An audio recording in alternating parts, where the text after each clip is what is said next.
Welcome to another episode of Progress, Potential, and Possibilities, discussions with fascinating people designing a better tomorrow for all of us. I'm your host, arpa-h. Welcome, everybody, again to another episode of our show, bringing you another fascinating guest today who has been involved in creating a better tomorrow for so many people over the years.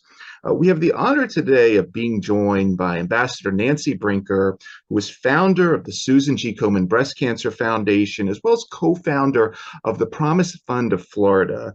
Ambassador Brinker is a three-time ambassador and New York Times bestselling author who is regarded as a leader of the global breast cancer movement.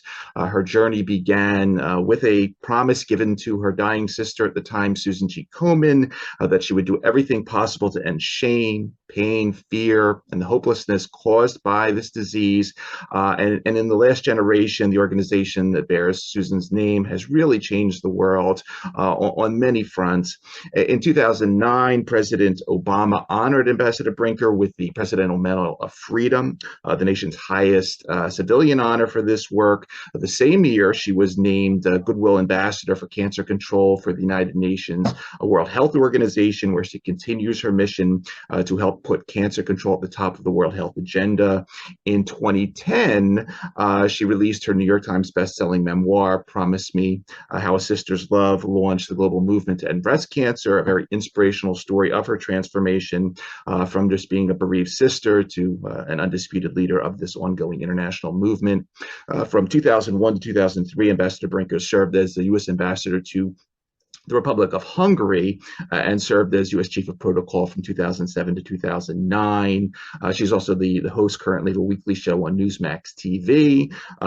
In 2018, Ambassador Brinker spearheaded the creation of the Promise Fund of Florida, which is a nonprofit organization whose mission is to improve the outcomes and reduce deaths from breast and cervical cancers, which is really in Palm Beach County, where 80,000 women reside with no insurance or medical care. The Promise Fund helps utilize partnerships, helps to navigate different policy changes and community awareness to build a model of care to ultimately be replicated throughout the country and help provide necessary education and screenings to prevent late-stage diagnoses, improve community health for under-resourced women.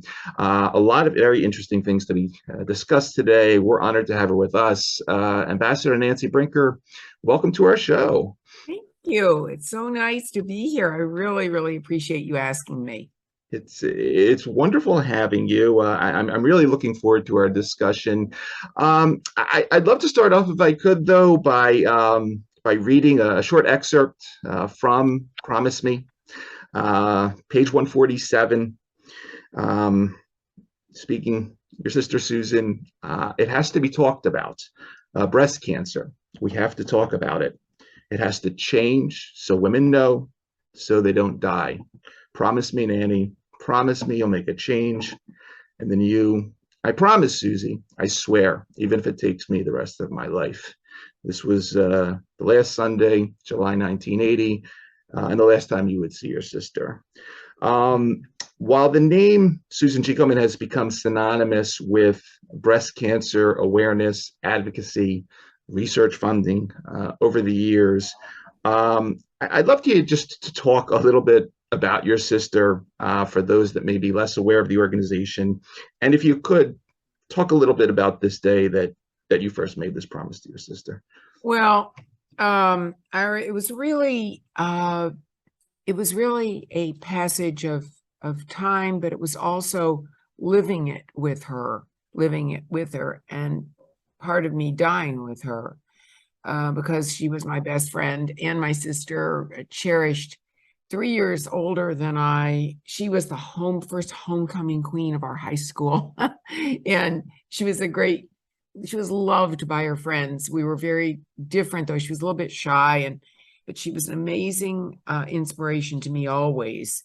They say that sisters, if the relationship is right, are like second mothers. And it was that way. She really cared. I was a tomboy. She really cared how I looked and was exasperated a lot of the time. But she always took time with me, and she was always kind to me. And that's unusual sometimes in sister relationships.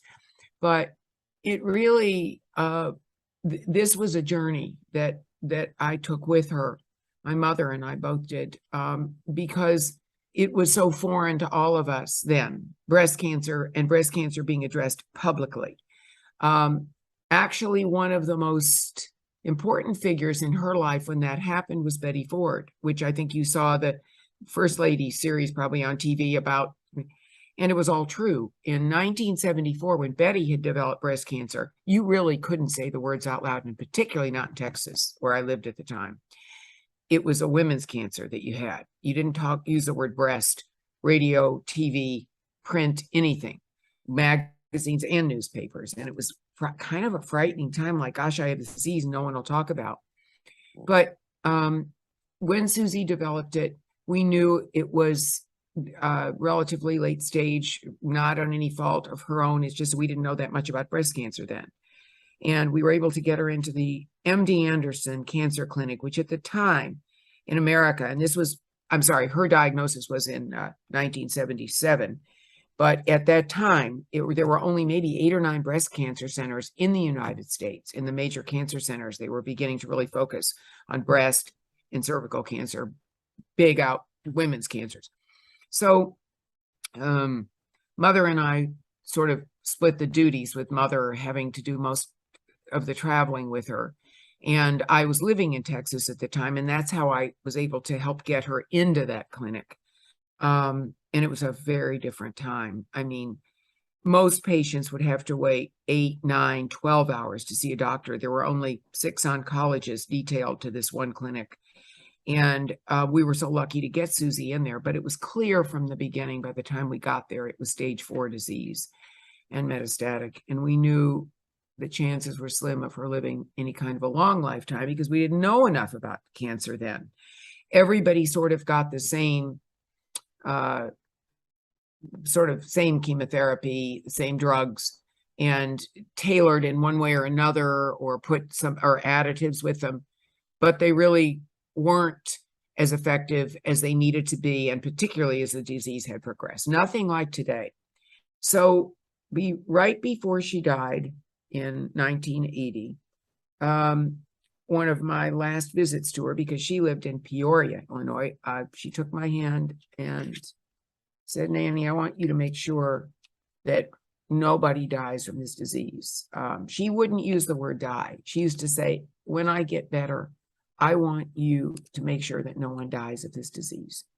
And then she said, particularly after the trips that we had to the clinic, which were often getting more often as the disease progressed, she said, and at the time at MD Anderson, they had people sitting on the floors in the hallways waiting to be seen, because they had to see everyone. And we saw a huge diversity in culture. We saw people from, the Middle East. We saw people from all kinds of backgrounds and cultures waiting to be treated. And she looked at me one day and she said, "Where a woman lives shouldn't matter whether she lives. And I hope you'll help me someday. We need to be sure that everybody gets the kind of treatment I've had." And I said, "I will. I promise I will." So I promised her a lot before she died, and she died shortly after, August 4th, 1980. And right before she died, I promised her right up until the end that I would do everything I could. And so that's how it all started. And when after she died, I really didn't know what to do, and I had to think about it a long time. So we created the Susan G. Komen Foundation, Breast Cancer Foundation, in her memory, and off we went. And I knew we had to get a great deal more attention to the disease. People were like that everywhere. It was a disease people were afraid of talking about because they're afraid they'd get it somehow. So long story short, first we created the foundation in Dallas, Texas. My husband was very supportive. He was a successful business leader. And yet he had lost his first wife to ovarian cancer. So he was very, very sensitive to what I was trying to do. And the only thing he said to me was, look, honey, I want to support you any way I can, but I have to ask you to be a little bit thoughtful of what we're trying to do, which was he was trying to take his company public.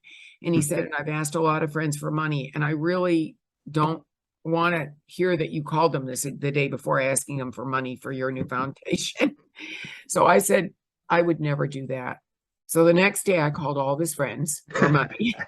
And and God love them, they all gave me something. And these were business. Some of them were CEOs of companies. Some of them were investors. Some of them were just normal friends and people. And they all gave me something. I didn't care what it was, $5, $5,000, which in that moment was a lot of money. Anyway, then we began to put a board together, a wonderful board of people. A few friends of his who were very intelligent and smart. We from the beginning, we never put a scientist on the board because we didn't want any scientific bias to creep up on our decisions of what we should fund and not fund. So that, I think, was one of our best decisions. The other decision was, in my mind, and in talking to a lot of others, keep the mission feeling small, but make it very big. And so I believe that unless you can visualize something as being big, and by big, I mean impact and outcomes, not necessarily size, and you do it the right way, and sometimes it's painstaking. And that's really what we did. And I bless the people who were on our board for a very long time, who stuck with us. And soon, besides the one event, our first launching event was honoring Betty Ford, because she was the person who Susie looked to the most and said, if she can take these drugs, so can I. If she can talk about her disease, so can I.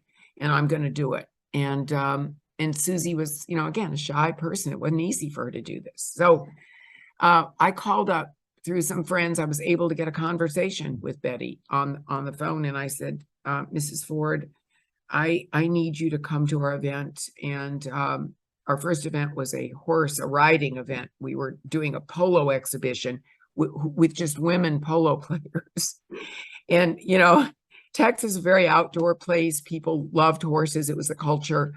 And she said, of course I'll come, as long as I don't have to get on the horse. And so she did.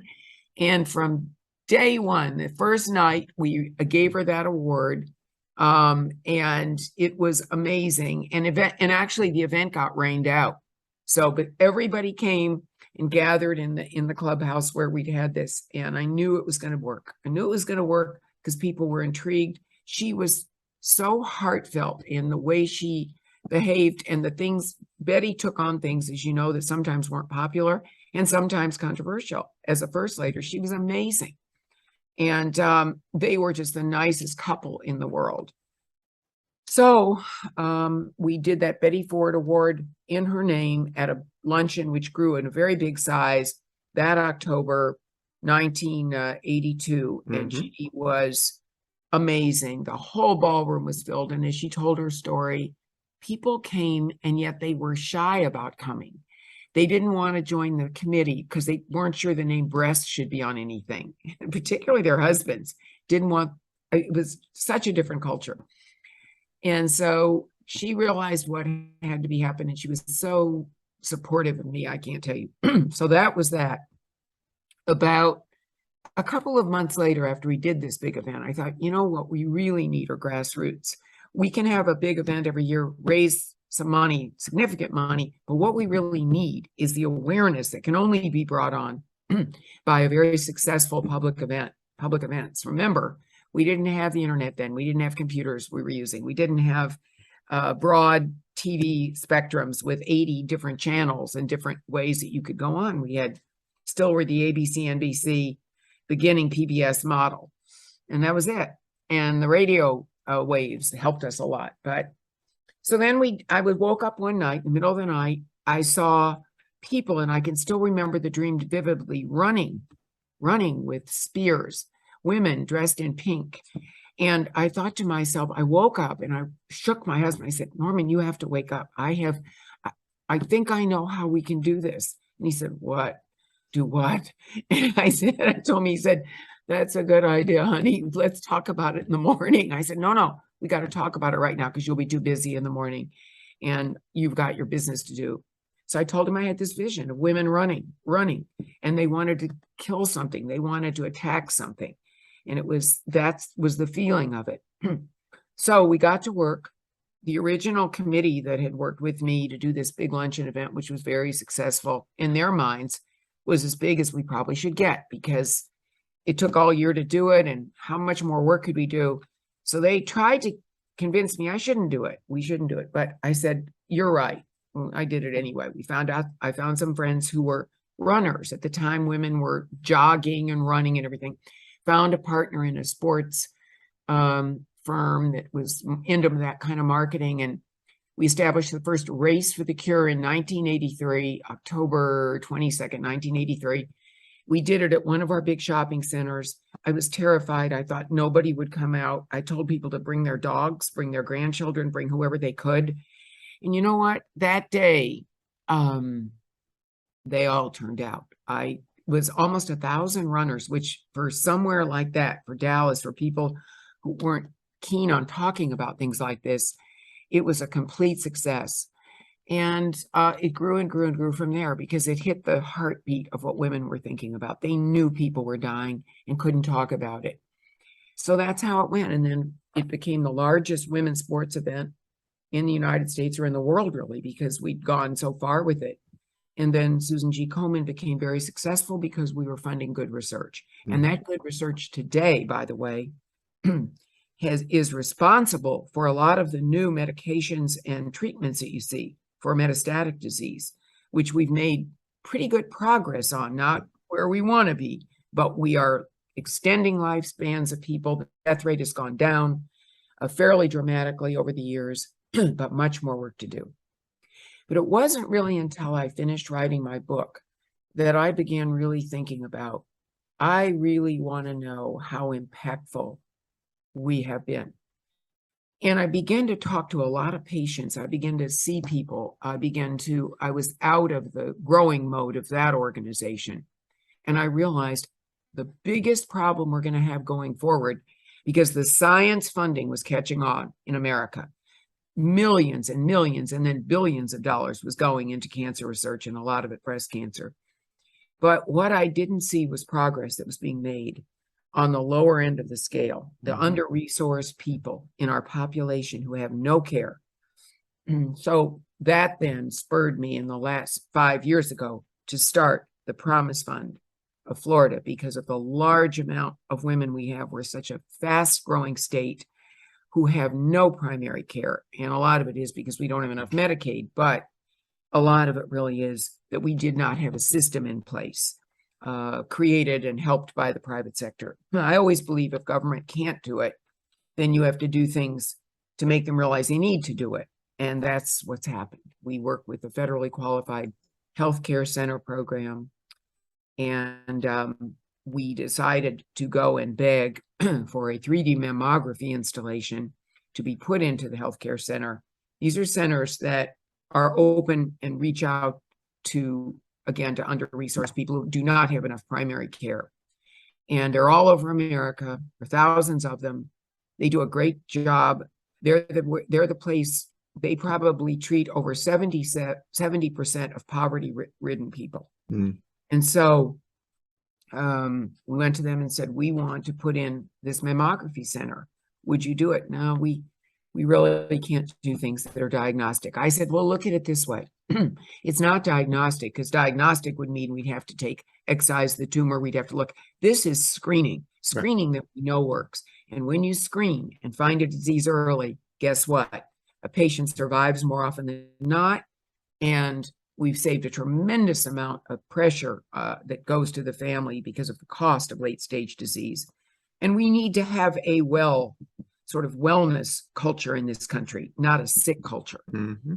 So that's what's happened. And I don't want to bore your listeners with numbers, but since we started the Promise Fund with two of my best friends, Lori Silvers and Julie Cummings, we have now brought on 12 patient navigators, all of whom are from the communities that we analyzed in our own county, Palm Beach County, third largest county in the third largest state. And we began looking at the demographics and said, wow, we are not beginning to reach the women who should be screened, who are at risk. We have all these different populations, many, many women who had Ashkenazi backgrounds. Black women die 40% faster than white Caucasian women of breast cancer. We have a large Hispanic population, Haitian population. We have 12 navigators today, and each one represents reaching out to their particular culture. And it works beautifully. They go right into their own communities. They're the best navigators I've ever seen in my life. They're community navigators. They don't work for a hospital. They basically work to bring people to the system. And so far, since last year, since we opened our wonderful screening center that was given to us by a company called Hologic, wonderful company. And since we installed that screening center and created the Promise Fund Center at Found Care, our federally qualified health care center here, we have interacted, screened, navigated, and in some cases put into our continuum of care program if the patient is found to be positive with more advanced cancer, over 20,000 women by the end of the year. And we had 80 to 100,000 women in Palm Beach County who've never had any primary care or screening. So next year, or this coming year, we're going to double that amount. And the next year, we're going to double that amount. And we're going to demonstrate how in a community, the private and the public sector can work together. And we can do a lot to ameliorate death, early deaths from breast cancer, breast and cervical cancer. It's been an amazing journey. I mean, so much of this story resonates. I had my maternal grandmother died of breast cancer in 1968, and you know, a lot of the things you're saying in terms, obviously there was no chemo per se. The radiation was just so old school, and then she would not allow her husband to see her after radiation. She had my father, who was a pharmacist, dress her burns. That's how ashamed she was of it all. So, I mean, all of this resonates so much. And to see you build this continuum, everything from sort of the early detection on through the funding of these cutting edge therapies. As you mentioned, Nancy, the Promise Fund and its initiatives, you know, one of the things that I've seen you talk a little bit about in the press recently has been this PALS Act, Protecting Access to Life-Saving Screenings, sponsored by Senators Dianne Feinstein, Marsha Blackburn. And it's kind of odd thinking that, you know, this stuff isn't routine in 2022. Talk a little bit about what this act is all about and how it feeds in very nicely with some of your goals at the Promise Fund. Well, it works. I've really enjoyed working on this. I probably don't enjoy having to talk about what's not done yet in breast cancer, but it answers a major problem. That is, many women have insurance, but they are not given the sort of green light to start having regular mammographies every year until they're 50. That's just too late. I mean, we are finding more and more younger women developing the disease. And if a woman turns out either genetically or because of her, you know, cultural issues or social determinants to her life, tends to be more at risk for breast cancer, for heaven's sakes, we said at Susan Komen they should start at between 35 and 40. The reason is to determine, is the woman at risk? And that doesn't mean they have to then have a mammogram every year after that. But it does mean that there should be early access to mammography and screening. How we don't have better ways to determine whether a woman might be at risk, because we can see such small that look like specks, but in fact are very, very early elements of breast cancer getting ready to perhaps grow and maybe not. But that's why we call it, and the PALS part, which I love the name, is that it's really a bipartisan effort. And I love bipartisan efforts. I don't like working in a partisan corner. It works so well. And I know each of these senators personally, spent a lot of time in Washington over the years. And everything works better when you have people joined around a subject who maybe aren't necessarily thinking of everything the same way, but it's the only way to make things work. And so the first PALS Act passed a few years ago, only making it effective for 2 years. We're now going for 5 years. It's ridiculous for a woman to have a screening and then she can't have one, could be at risk till 2 years later. But what we really want is her to be able to exercise that option through her insurance every year if her physician feels she needs it. And that's what the PALS Act is. It's logical. And it's sometimes the most logical things don't get funded because people don't approach it the right way or they get discouraged. In this case, we have some powerful women working with us, and I'm quite sure it will be reinstated when it comes up for a vote. It has to be. So, but it is things like that sometimes are very big things that you have to have patience and know that first a few small steps, and then the small steps gather and it's a leap. And then the leap gets to be a bigger leap. And that's the only way we have progress in our country. It just doesn't all happen overnight. Continuing along that train of thought, a couple of weeks ago, I had Dr. Andrew Hebler on the show. He's Principal Assistant Director of Health and Life Sciences at OSTP at the White House. And we talked about a couple of the things that are happening sort of at the executive level. Obviously, one, the restarting of the cancer moonshot, which is extremely important. But then sort of two other things that relate, maybe not as getting sort of the exposure they should, but I think they're extremely important. One, the arpa-h initiative, looking at sort of novel research models that may not sort of fit the traditional National Cancer Institute, but are modeled more on the Department of Defense, the DARPA innovation model. And then the third thing, the new biomanufacturing initiative that we have, as you were saying, all these cutting edge therapies that are coming down the pipeline, whether it's the antibodies, the cell therapies, what have you. We need to be able to make them in large quantities here in the United States. Can you talk a little bit about how, and I look at all these as moonshots in the sense, can you talk about a little bit of how you view these moonshots from the perspective of what you're doing, and how, from your own experience and sort of in the Beltway and so forth, we can encourage more of this sort of, I'll call the bleeding edge of the technology innovation? So I'm just going to dial back a little bit. It's interesting you say it, because Dr. Biden came here a couple of months ago to look at our model. They liked it so much as a community-based model for how not to have people develop advanced disease before we can, let's prevent it if we can first. Now, the other thing I have to say is the word moonshot. I'm glad they've reinvigorated this, because it is important. But remember, and I'm older than you are, moonshot is a concept that young people don't understand in America because they weren't here for the first landing of the moon. They don't even know what a huge victory that was and how long that took and everything else. Now, of course, they see people landing on the moon frequently. And so it doesn't quite mean the same thing it used to mean. I always think of it as star shots. Because that's a newer, we know there are other planets. What's on those planets? Who was there any human life? Would they do right? Would they do wrong? Like things like that.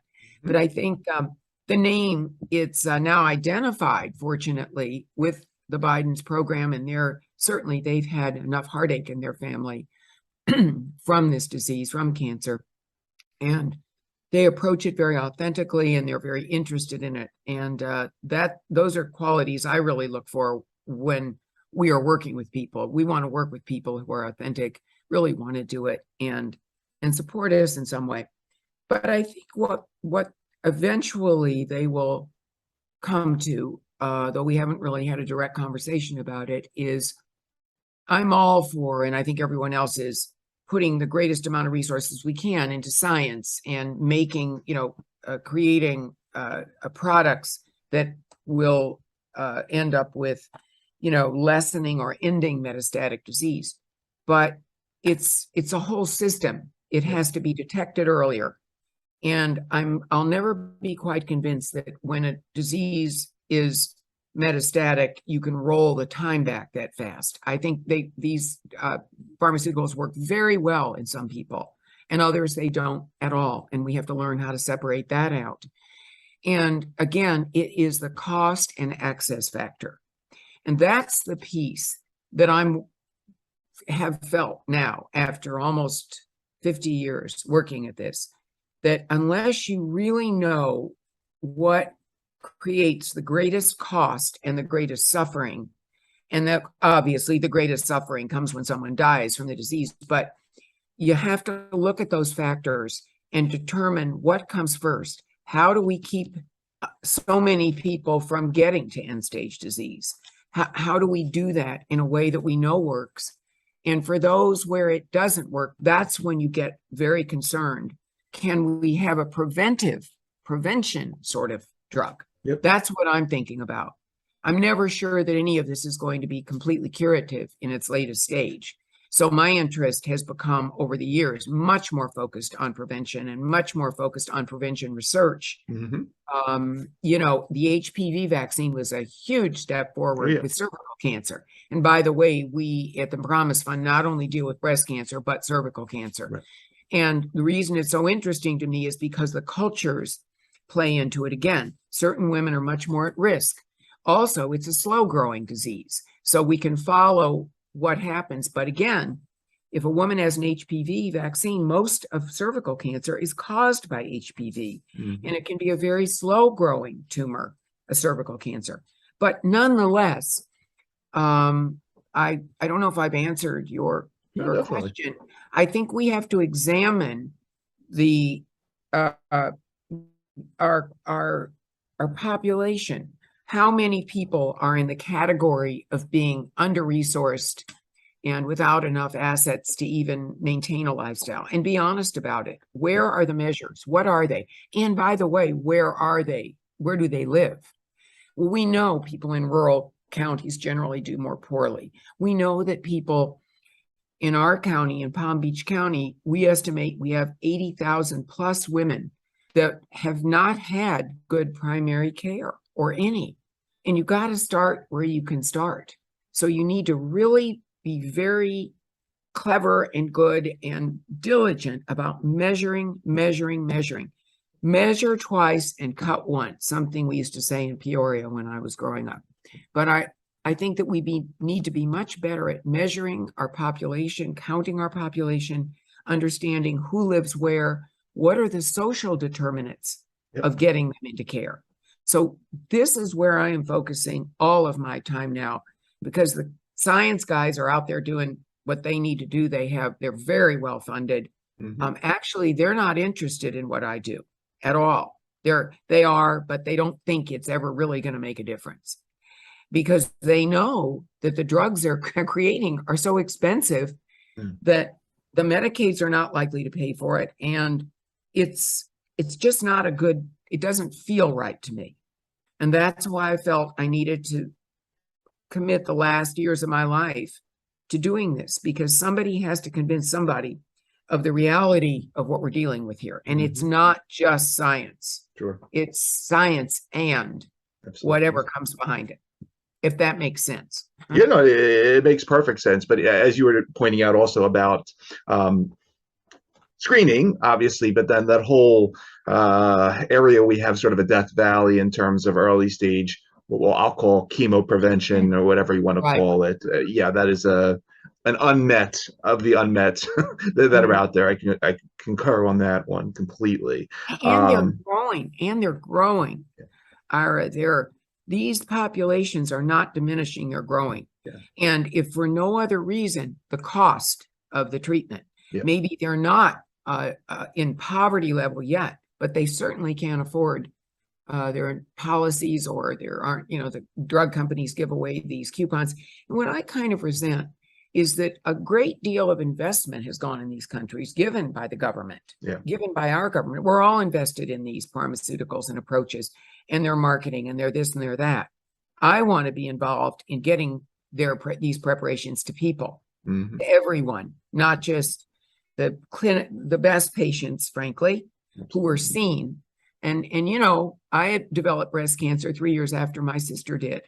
And I was terrified. And I was one of those lucky patients, though, that was treated very, very early because they knew I had an aggressive disease. But they didn't know that much more, except that you get it like everything else, you do it early if you can.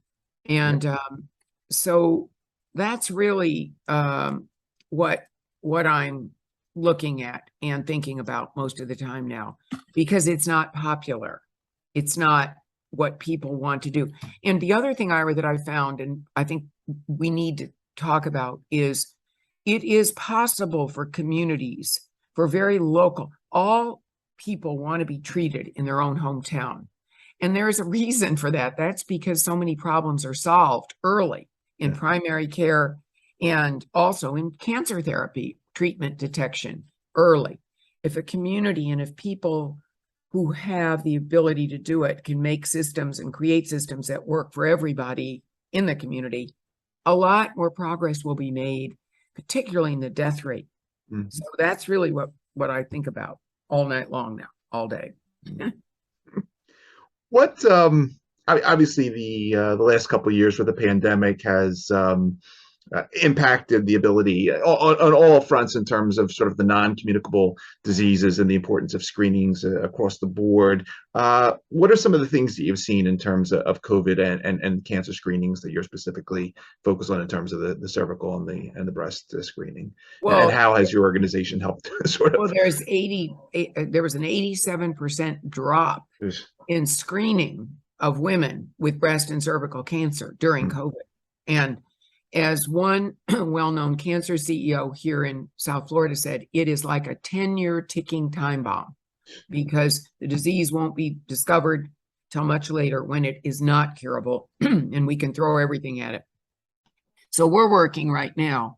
One of my dreams and wishes, I'm going to go see the people at HRSA, HRSA being the agency that oversees all the healthcare in our country, and ask them to please consider putting a screening center such as we've developed, and let's face it, made better. Nothing you develop should stay the same. It should only be improved. And making these centers in the federally qualified centers that we have all over the country, where people have access to them, where you can walk in, they'll take $5 if you have it. They'll take a low quality insurance program. They'll take any form of payment that you can give or not. And they will treat you if you can't make a payment. And it works. It really works. We've seen it work in our own center here, Found Care. It's amazing. And we don't have even a county hospital here. So this is the only place people can go for primary care, not necessarily care. So what we've had to provide is the care. In our continuum of care program, we have gotten thousands of offers of physicians to volunteer their time. We've even gotten the for-profit hospitals here to guarantee us a certain number of bed nights every year if we find a patient who has to be treated. So far, thank God, we haven't. We've gotten the diseases, the 160 women we've gotten diagnosed who with very early treated like that. And so there are solutions that can be created and should be created by citizens in counties and communities paired with the federal government and make a system that works. That didn't really answer your question, but no, it answers it perfectly. No, I'm it's spot on. I no objection to that. You know, But it's not sexy. Like I don't mean to interrupt you. We just sent a very heartfelt editorial to the Wall Street Journal and they rejected it, which said just this. And I thought to myself, maybe they just feel that there's too much whining going on by people or whatever it is. It isn't.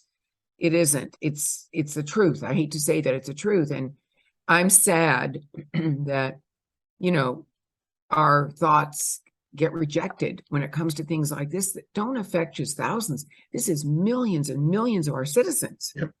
Yep. What, Nancy, you know, I mentioned in the intro, aside from everything you're doing, you also have this role. The World Health Organization is a Goodwill Ambassador for cancer control.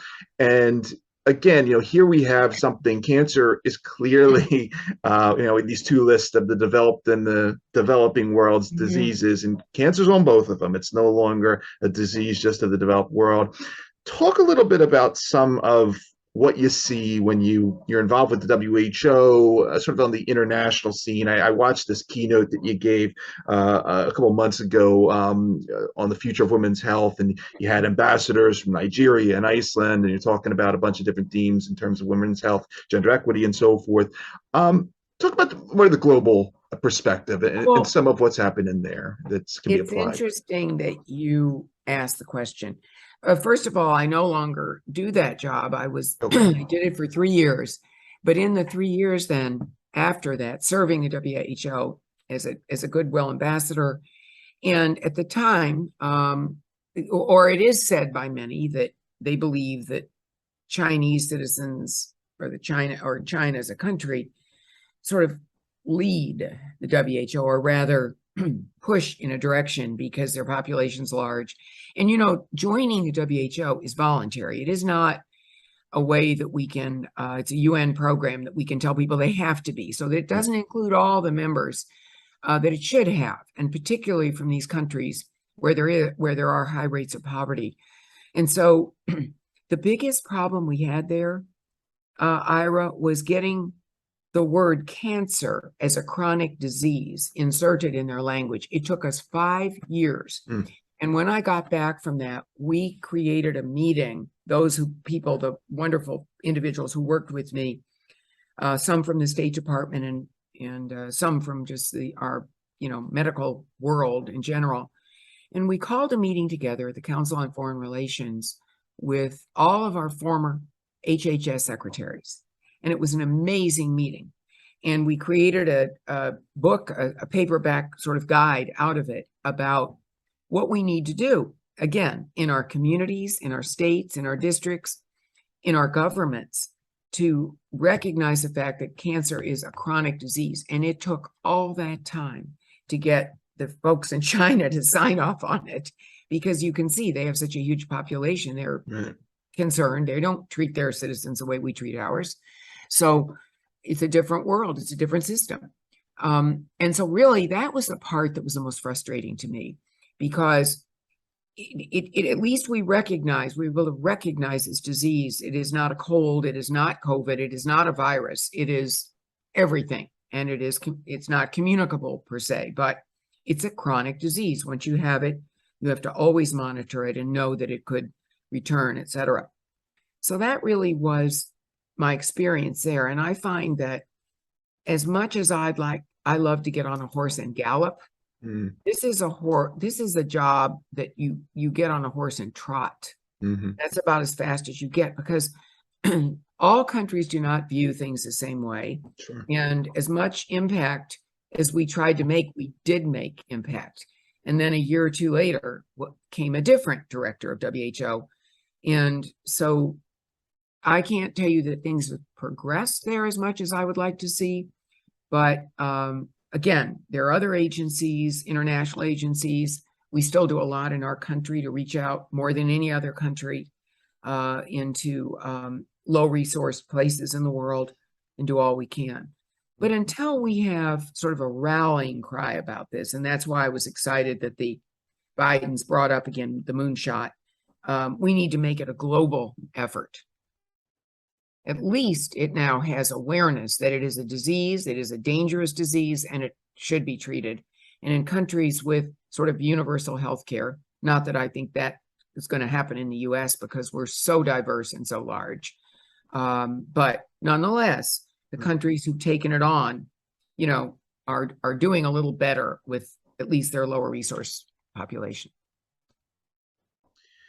See, one other thing I wanted to bring up, I neglected the beginning to sort of, well, wasn't part of the intro, but I wanted to just say something briefly about your mother, Ellie Goodman, because I was reading about her and I was unaware of her involvement in sort of doing very similar things to what you're doing, but a few decades before on the polio front, and helping spread awareness of polio vaccine, supporting scientists and so forth. This is back in the 1950s, and I'm sitting here at sort of one of the epicenters of the U.S. vaccine system over the last century.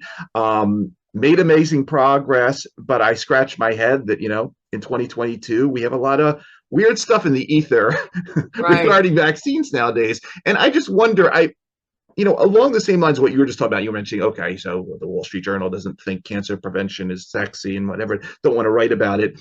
Are there other concerns, challenges, other things that keep you up at night as you think continue on this mission? Because obviously, we educate one generation, but another generation's coming along. We got to re-educate them. Anything else that is sort of top of mind that we don't want to lose the progress that we've made in terms of just the knowledge, the awareness in society of something like breast cancer? Well, and it still goes back to our awareness, and it goes back to things happen. Like, for example, when we started the breast cancer movement, there was very little money going to cancer research. Maybe under, I don't know, maybe 20 million or something, which at the time probably seemed like a decent amount. It's just a fraction of what was needed. Richard Nixon started the war on cancer, and it became very successful. But I think what's happened over the years is that it has been sidelined, not even sidelined, that's the wrong word. It's been, how do I say it, redesignated in a way, so that the biggest concern they have is research and science. And I would agree with them. You can't fix or even vaccinate a disease until you know what it is and how it's growing, how it spreads, what is it. So it's very difficult with a chronic disease because you really don't know. Now we're finally beginning to make some input. I saw that the other day there was a drug introduced for those with Lou Gehrig's disease, which is ALS, which is just toxic as a disease. And yet this might have some great effect. And that's very exciting to see that. But again, it's the price value, it's the cost. What do we invest in our country? We are so invested in so much research. I often wonder if we should go back through the hallways, maybe a little bit referring to what you said, and looking to see where we started, where we are, what we need to eliminate. And it's kind of doing a self-survey on this. And I think there are a lot of things that we do that maybe we don't need to do. Or we need to turn back to municipalities and say, listen, smoking is still, there's a record amount of smoking in your community. What in the H are you going to do about it? It causes lung cancer. Okay. So I get my backup when I do not see people advocating for things that we know. It's not things we don't know. So I think we have to incentivize young people. And you know what? I have to tell you something, Ira. I'm not a real fan of our younger generation today. And for this reason, it's not that it hasn't been easy for them. I know most of us as baby boomers weren't always the best at everything, but we worked hard and we tried and we had children and we raised them. And, but it bothers me. The other night I was with a group of young people. When I say young people, I'm talking about people from about 30 to 50, maybe 25 to 50. But where, they were educated, young, still not deciding where they were going to go. And I said, which of you would serve our country? Which of you would want to do that, where you serve, take your interest, whatever it is, and go back and do, for example, even look at how did we start? How did we make our goals? And how have we done against those goals? And what do we need to fix? It's how many of you basically are willing to clean our country's closets and figure out how we can do things better now? Do you know not one young person at the table raised their hand? Not one. Not one. I said, which of you would agree to go overseas and serve our country? Which of you would agree to enlist in the military? I asked, like, they weren't like stupid questions, but maybe my son started kicking me under the table because I get off on this and embarrasses him sometimes. But he's a perfect example of a younger person who really understands, needing to serve and do things. And yet, look what they do in Israel. They tell these kids what, after they get out of college, they have to do a year in public service. What's wrong with that? There's nothing wrong with that. And to make any progress in our country going forward, we're going to have to do that. First of all, there aren't as many people being born, I guess. These people are treasures. We need to educate them and give them a sense of responsibility about where they live. I didn't mean to get off on this, but that's the only way I think we're going to have a kind of progress. It's not just studying at Harvard and going into somewhere else. Although I love these institutions and admire them, but it's more than that. It's popularizing the notion that each of us has a role in fixing what's wrong, even if you're not. So I don't know. My mother was so amazing. Most of my parents were, because they were absolute models of, good citizenship in a way, but also in the kind of values they tried to give us. And my mom knew how important it was for my dad to work hard. Ultimately, he was successful, but not really until he was like in his 60s, because they understood you grew what you had. It wasn't just, selling out to a private equity company and you become a billionaire, which, by the way, is pretty cool, but that's not going to be everybody in our country. Right. But we just have some issues, and I see them more every day because of the work I do about what we're not doing right, about incentivizing people, about including people in what we do, charging them with responsibility. So that's where I really think a lot of progress will come if people would pay attention to it. I keep going back to the same thing. I'm sorry, but I see it every day. Yeah. And I've watched it over the generations. And here, why would we have unfortunately polio problems because of waste and things we didn't think about could happen. So now that I sure hope we're turning our attention to fixing that, because that was one of the most successful vaccines in the world. Absolutely. I probably didn't answer your question. You answered it perfectly. It's something that you're doing great. It's a very sobering message, and I can having 3 of those kids in the house here, it resonates. I'm with you, Nancy. I'm with you completely. What else is happening for the rest of 2022? As we get closer to 2023, places that we can, aside from this show, places we can see you, conferences you're going to be at, places we can meet you at some point. Anything else you want to profile while I have you? You're very nice to ask. I used to be invited to places like ASCO, American Society of Clinical Oncology, the largest group of. In the last 2 years, I put in my request and they turned me down. Yes. They don't want to hear about the things I talk about, because they're, I guess, selling a lot of pharmaceuticals and they're focused on, I understand that's their meeting, but how do you understand your population? How do you understand where people are unless you seek to be understood? It worries me. It bothers me that we're so removed in our country from issues. I look at things as a continuum. Where does the problem begin? And what can we do along the way to ameliorate some of the pieces that would make it easier and so much more cost effective? And by the way, almost patriotic. We've done that with our vaccine program. We've done that, even though we all fought and we had all this, the anti-vaxxers, which I'm sure those who are 6 feet under, if they could be resurrected, would have had a vaccine. Mm-hmm. But, at some point, you have to celebrate gains made in culture and what has really worked and what hasn't. It's that cleaning closet theory. If something doesn't work, fix it. Don't walk away and just say, oh, it doesn't work. And I don't know what to do, because So many specialties, especially in disease management, are broken up in pieces so that you never have a chance to really discuss the whole person.